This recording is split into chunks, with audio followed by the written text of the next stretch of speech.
Oke, terima kasih Kakak Nova. Ya, selamat pagi untuk kita semua. Oke, semangat semua hari ini. Baik,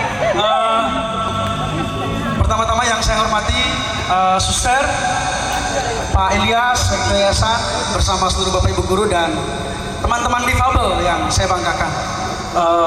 Sekarang ini saya hanya ingin membacakan sebuah puisi dengan judul Puisi Perlawanan. Sebelumnya saya ingin menggarisbawahi saja kalau tadi dalam orasi saya itu saya menyebutkan salah satu hak dari disabilitas yang paling utama, yaitu salah satu yaitu hak untuk bebas dari stigma.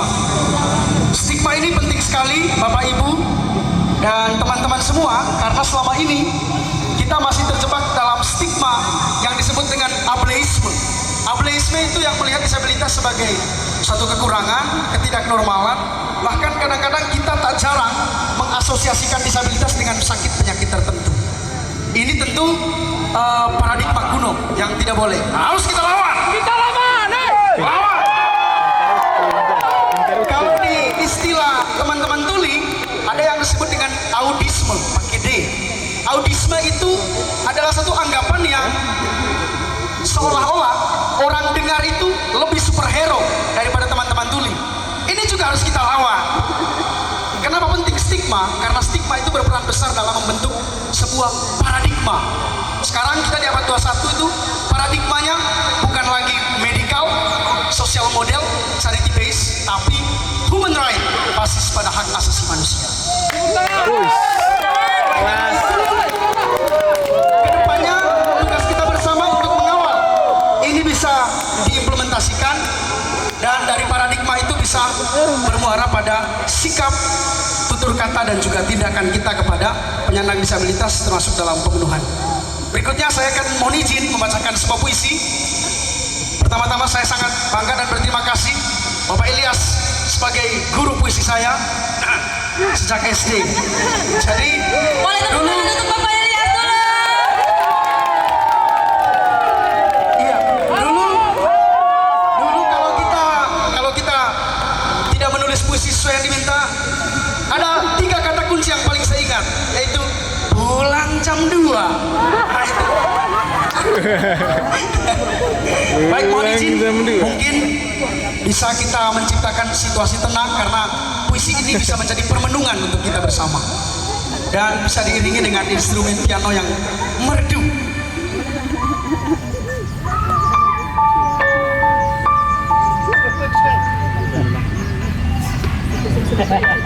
Puisi perlawanan.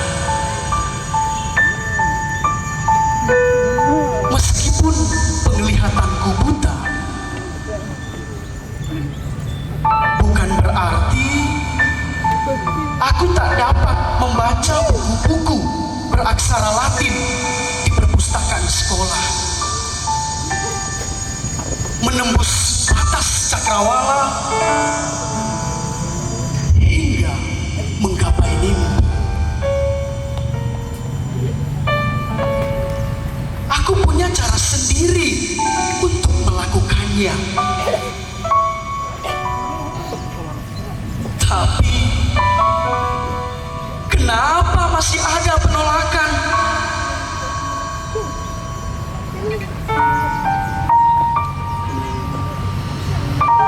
Meskipun aku tuli dan gagap bicara, bukan berarti aku tak dapat membebaskan diri dari belenggu kuasa orang-orang dengar, atau membiarkan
telah membuat orang-orang yang merasa diri normal menyadari